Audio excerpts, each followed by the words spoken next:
Espace TV, le 22h.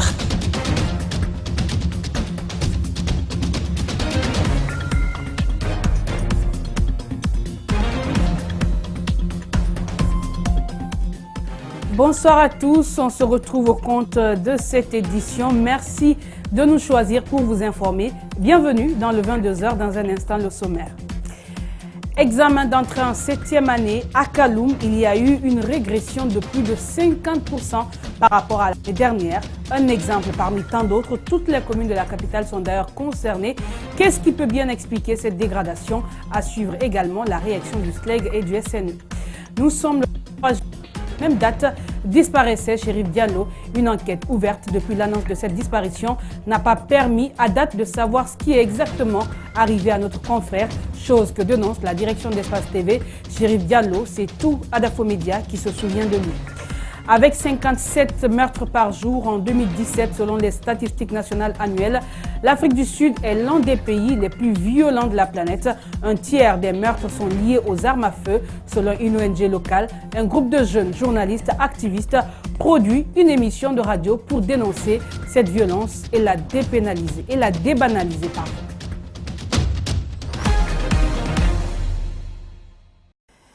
Merci d'être avec nous.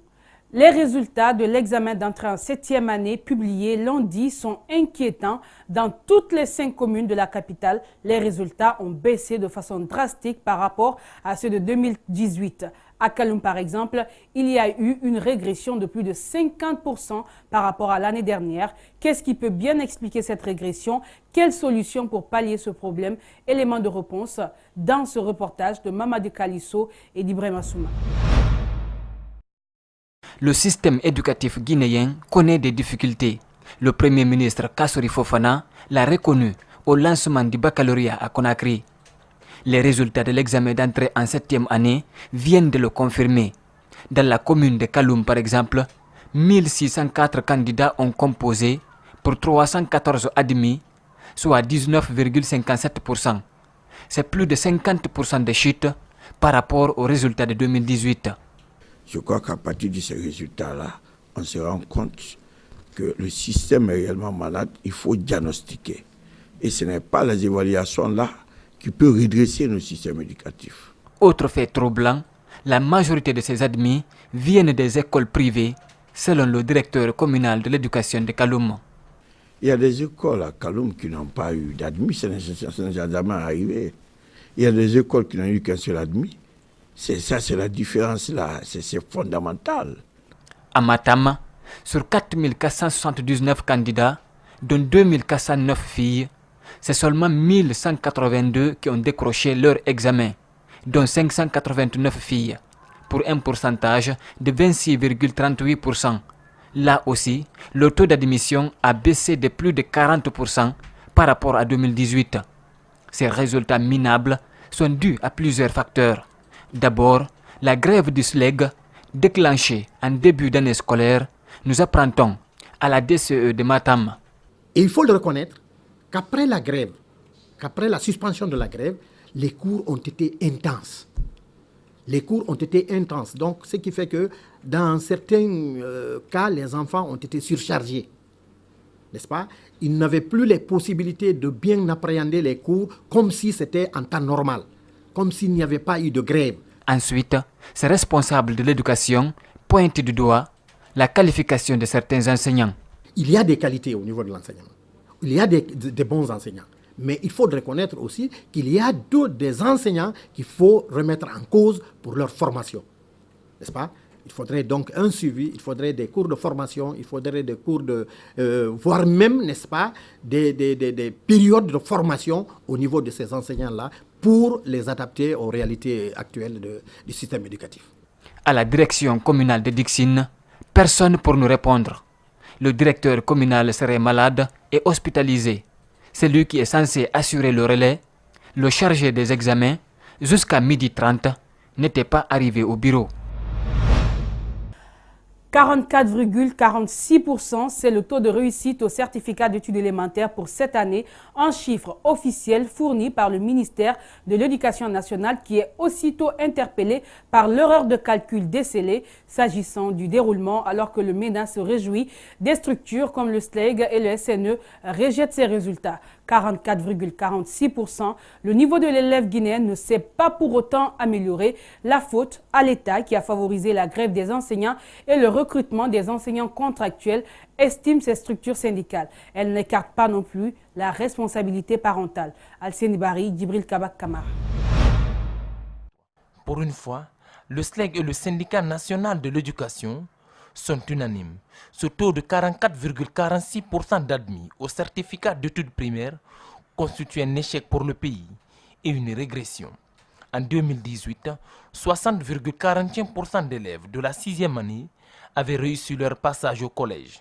Les raisons, soutiennent-ils, la grève des enseignants qui ont bénéficié de l'attention des parents, par endroits, le niveau des enseignants contractuels et le manque d'action de l'État. Il y a non seulement le semblant de ces personnes recrutées dans le but d'étouffer la grève menée par le syndicat libre des enseignants-chercheurs et Guinée, il y a aussi la responsabilité des parents d'élèves qui ont pratiquement démissionné ici de l'éducation et de l'instruction de leurs enfants. Au lieu que les parents encouragent que les enfants partent à l'école, les parents ont préféré les garder à la maison. Et à la maison, les enfants ont passé tout le temps de regarder la télévision avec papa ou maman. Donc, d'une part, les parents ont démissionné et les enfants ont suivi. Ces résultats, le calcul laisse planer le doute. Le nombre de filles n'ayant pas été évaluées, 32 480, dépasse largement le nombre de candidats total n'ayant pas composé, 20 272.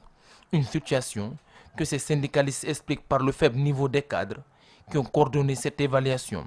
Monsieur Kazmi Diawara, c'est quelqu'un, moi je pense que le président de la République devrait prendre des dispositions pour démettre de ses fonctions ce monsieur qui n'a rien d'être un technicien. Lorsqu'un cadre passe plus de 10 ans à un même poste, il ne produit plus. D'où la nécessité de rajeunir l'administration scolaire, d'apporter du sang neuf et de largement contribuer à la formation des formateurs pour qu'on ait un résultat souhaité. Au ministère de l'Éducation de répliquer. Son porte-parole indique que ce sont les meilleurs qui sont admis. Sur l'inexactitude des chiffres, il parle de nouveaux statisticiens. Vous savez, il y a des nouveaux statisticiens. Nous avons fait un calcul. Les résultats sont sortis. Mais si des gens trouvent qu'il y a des erreurs, qu'ils les expliquent.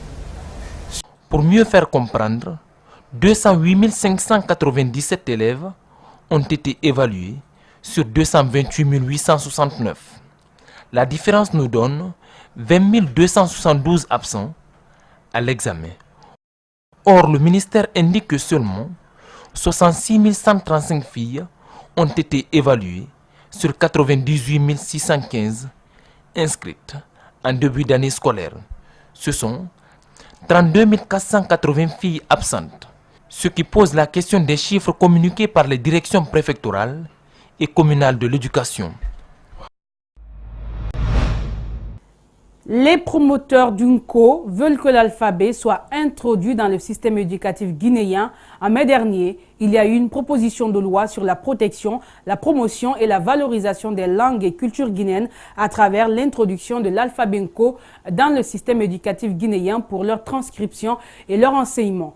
Qu'est-ce que l'UNCO pourrait changer dans l'apprentissage des élèves? Élément de réponse avec Ouminatou Sidibé.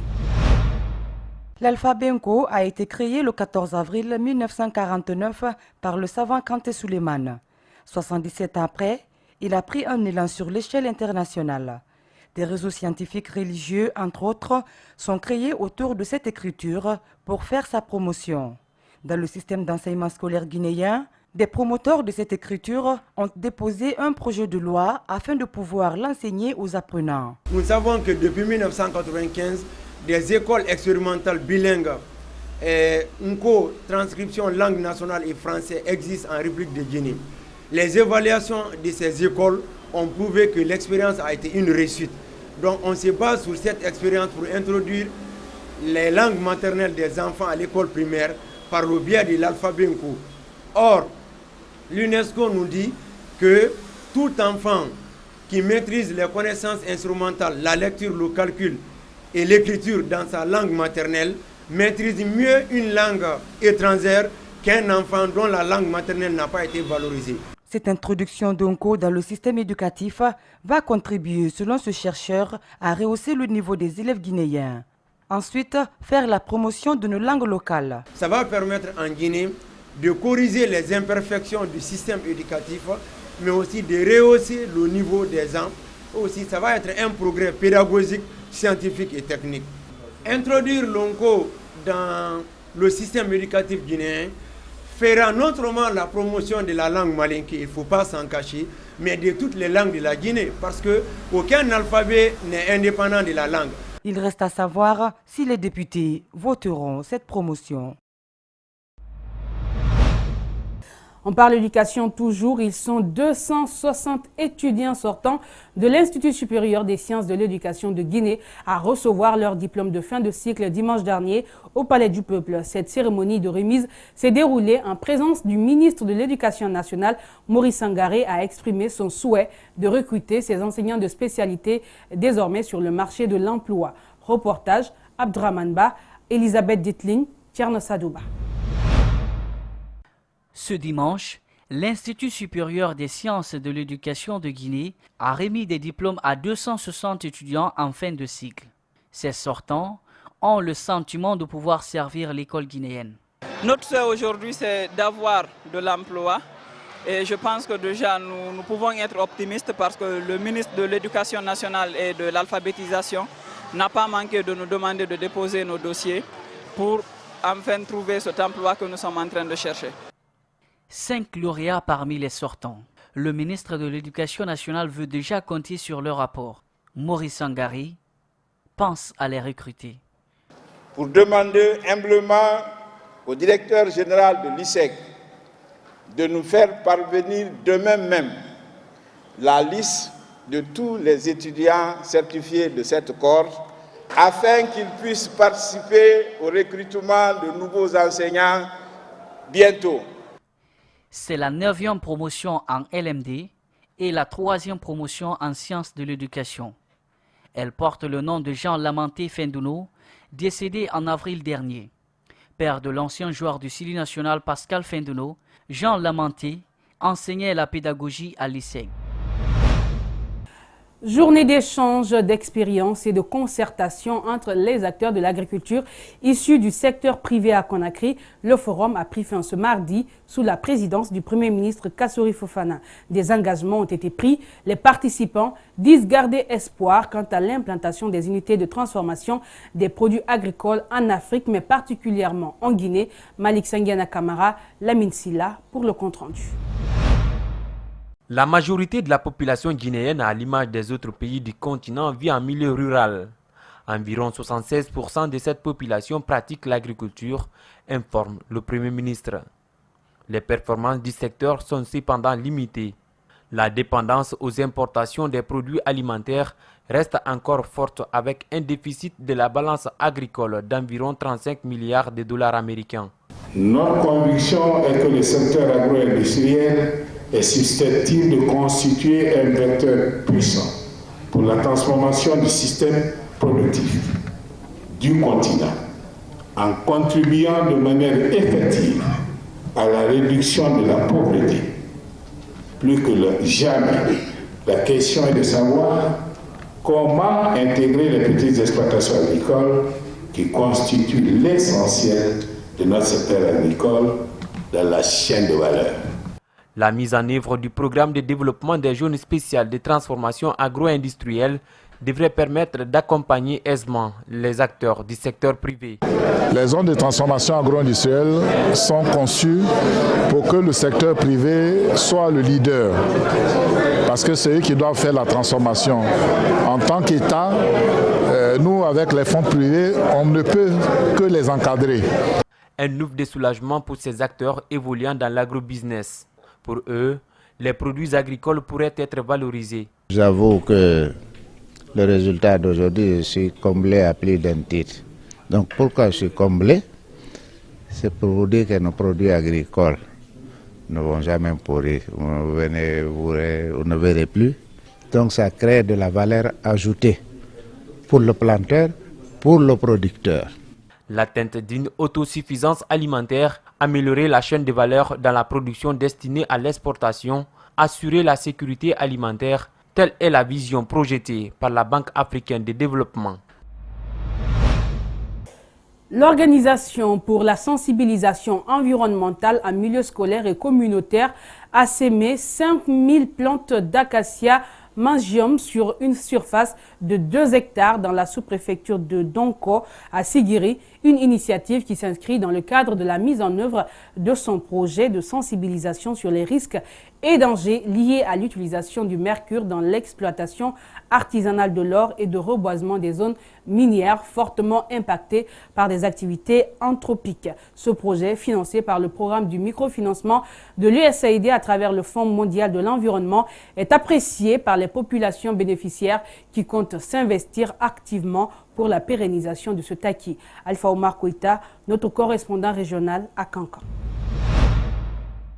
Ici, nous sommes à Doko, l'une des sous-préfectures les plus peuplées de Sigiri, avec une population de 91 892 habitants selon le dernier recensement de 2014. Une population dont l'activité principale est l'exploitation artisanale de l'or. Une exploitation artisanale qui s'est faite depuis plus d'une décennie sans aucune commune mesure avec pour conséquence la dégradation poussée de l'environnement. C'est pour inverser donc cette tendance que l'Organisation pour l'éducation environnementale en milieu scolaire et communautaire OPESC Guinée vole au secours des populations de la localité. OPESC Guinée est porteur de messages éducatifs sur la protection de l'environnement et notre stratégie vraiment à favoriser l'implication des populations, de l'autorité, des orpailleurs, à participer activement dans le processus des activités de reboisement. Il faut avouer que l'environnement de Doko est vraiment détruite partout par l'action des orpailleurs. C'est pourquoi on a choisi ce site proche des habitations. Financé par le programme du microfinancement du PNUD à travers le Fonds mondial de l'environnement, ce projet de reboisement de 2 hectares avec 5000 plants d'acacia Mangium est vivement salué et soutenu par les populations bénéficiaires. La jeunesse de Doko est sortie massivement pour faire le reboisement ce matin à Doko centre ici. On va faire tout possible pour que cet reboisement ne seront pas gâtés. Avec les plants que nous avons plantés, ça rentre dans l'avenir de la population de Doko. Et ça doit être suivi de près. C'est-à-dire qu'on doit sécréter par le grillage. Après la mise à terre de ces plans, la préservation et la pérennisation de ce taquis constituent la préoccupation majeure des populations. C'est pourquoi une commission de veille a été mise en place par les autorités sous-préfectorales et communales en attendant que le site reboisé ne soit clôturé. C'est une commission qui va se charger de procéder à une certaine surveillance pour ne pas que ce qui est là comme acquis soit endommagé. Ensemble, on a proposé qu'avant que la clôture là ne se fasse, de clôturer par une ceinture en corde. Ce projet de reboisement et de sensibilisation sur les risques et dangers liés à l'utilisation du mercure dans les zones d'exploitation minière, qui est à sa première phase, s'inscrit en droite ligne de la Convention de Minamata au Japon, ratifiée en 2015 par la République de Guinée. En visite de contrôle sur le site reboisé, l'assistant programme microfinance FEM PNUD Guinée, quant à lui, se dit satisfait de l'intensité, de la qualité du travail abattu sur le terrain par l'ONG. Sanyo Fumurgo est au micro d'Alpha Omar Koïta, notre correspondant régional à Kankan. Je me réjouis d'autant plus que ce que j'ai vu sur ce site-là me réjouit à plus d'un titre. Parce que l'objectif poursuivi est en train d'être atteint ici. Non seulement le site est déjà reboisé, c'est un site qui va servir d'exemple à plein d'autres, ce qui va permettre à d'autres sites de prendre un bon exemple sur ça. Et c'est en ça que je me réjouis, parce que notre objectif, ce n'est pas seulement le projet, mais c'est l'après-projet et que les gens puissent continuer à suivre ces bons exemples que nous avons vus ici aujourd'hui. Donc c'est une satisfaction pour moi. Le défi est très immense par rapport aux moyens qu'on a mis en œuvre. Mais bon, comme je le disais, c'est une démonstration, c'est un exemple à suivre. Je suis sûr qu'à la longue, le programme de microfinancement du PNUD va sûrement appuyer un autre projet d'extension ou de pérennisation des acquis qui sont déjà ici. Vous suivez Espace TV, ce nom vous dit forcément quelque chose. Chérif Diallo, notre confrère et collègue, est porté disparu. Cela fait 4 ans aujourd'hui. 4 ans que nous avons perdu de vue notre ami. Une enquête a été ouverte. Le résultat présenté n'est pas de nature à soulager les proches. Le directeur général d'Espace TV parle d'une enquête qui piétine. Moussa Moïse Silla déplore ce qu'il qualifie de manque de responsabilité de la part des autorités judiciaires qui n'ont jusque-là pas trouvé ce qui est arrivé à ce jeune journaliste. Il se souvient encore de son reporter. Suivez donc cet extrait au micro de Rosaline Goto Monemo et de Yacouba Traoré. Le cas de Chérif Diallo est une sorte d'énigme que nous n'arrivons pas toujours à résoudre, qui crée en moi beaucoup d'émotions, autant chez moi d'ailleurs que chez ses collègues, chez le premier responsable de ce groupe, Lamine Guérassi, et bien entendu dans la famille de Chérif Diallo, la famille biologique de Chérif Diallo. Donc c'est un cas inédit pour ma part, parce que je ne peux pas comprendre jusqu'à ce jour, parce que c'est quand même en juillet 2015 qu'il a été vu pour la dernière fois, aux environs de 22 heures. Et il m'est difficile de comprendre que de cette date jusqu'à ce jour, que les autorités judiciaires ne soient pas capables, n'aient pas été capables de cette date jusqu'à maintenant de nous dire clairement ce qui est arrivé à notre collègue. Deuxième journée de concours de conduite économique de Shell Extra Challenge dimanche dernier, un concours qui s'inscrit dans le cadre de la promotion des produits pétroliers distribués dans les stations Shell dans la capitale et à l'intérieur du pays. Cette demi-finale s'est disputée entre 4 conducteurs. Ali Badara Kamara, Lamine Silla nous font le point. Ils étaient 20 conducteurs lors de la première phase éliminatoire. 16 ont été disqualifiés, seulement 4 pour la demi-finale. Le dimanche dernier, le même itinéraire a été donné aux 4 demi-finalistes au compte de la deuxième journée du concours de conduite économique. Pour ce deuxième tour, seulement 2 conducteurs sont retenus pour la finale. Shell Extra Challenge à la deuxième édition. Les compétitions ont démarré hier par les éliminatoires. Nous avions 20 candidats qui se sont affrontés. On a qualifié 4 qui aujourd'hui se sont affrontés. Il y en a 2 qui vont en finale. La finale elle est prévue pour le 27 juillet. Les 2 qui ont consommé le moins de carburant aujourd'hui vont s'affronter aussi et le meilleur, il va remporter une voiture toute neuve, sortie d'usine. Et le deuxième ne sera pas en reste. L'entraîneur de ce premier gagnant estime que son conducteur a respecté les consignes qui lui ont été données. Eh bien c'est simple, si tu as un bon poulain, tu seras sûrement un bon coach. C'est simple, quand une personne sait bien conduire, tu n'as pas besoin de trop parler, juste de lui dire fais ce que tu as à faire et laisse-toi aller. Son adversaire, lui, compte faire mieux dans la prochaine et dernière étape. J'ai remporté, voici mon coach, il est témoin et c'est sûr on va remporter. Rien n'est fait d'abord, on est arrivé au sommet, on va remporter, Inch'Allah. Selon ce dossier, les 2 premiers jours du concours se sont joués conformément aux consignes juridiques. Tous les candidats ont approuvé la méthode et sont tous satisfaits. Ils nous l'ont avoué, c'est pourquoi je déclare que vraiment les jeux se sont déroulés conformément à la loi et l'on s'est adressé procès verbal, c'est pour éviter toute contestation éventuelle. À rappeler que tous les participants seront récompensés et le vainqueur aura une voiture toute neuve.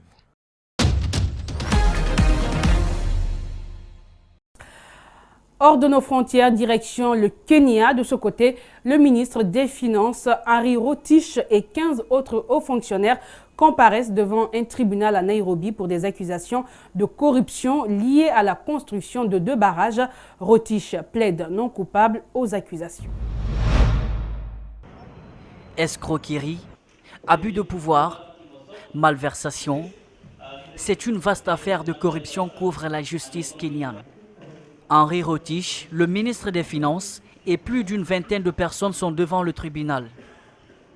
En cause, le chantier de 2 barrages dans la vallée de Rift, dont le montant de 630 millions de dollars aurait été gonflé. Il y avait ce mardi matin une première audience à Nairobi et tous ont plaidé non coupables.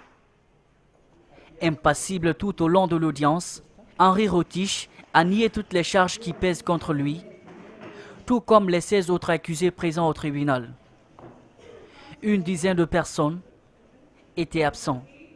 Le parquet leur a donné jusqu'à demain mercredi au soir pour se présenter. Sinon, des mandats d'arrêt seront lancés. Les avocats des accusés ont demandé que ceux présents à l'audience soient relâchés sous caution en attendant le début formel du procès.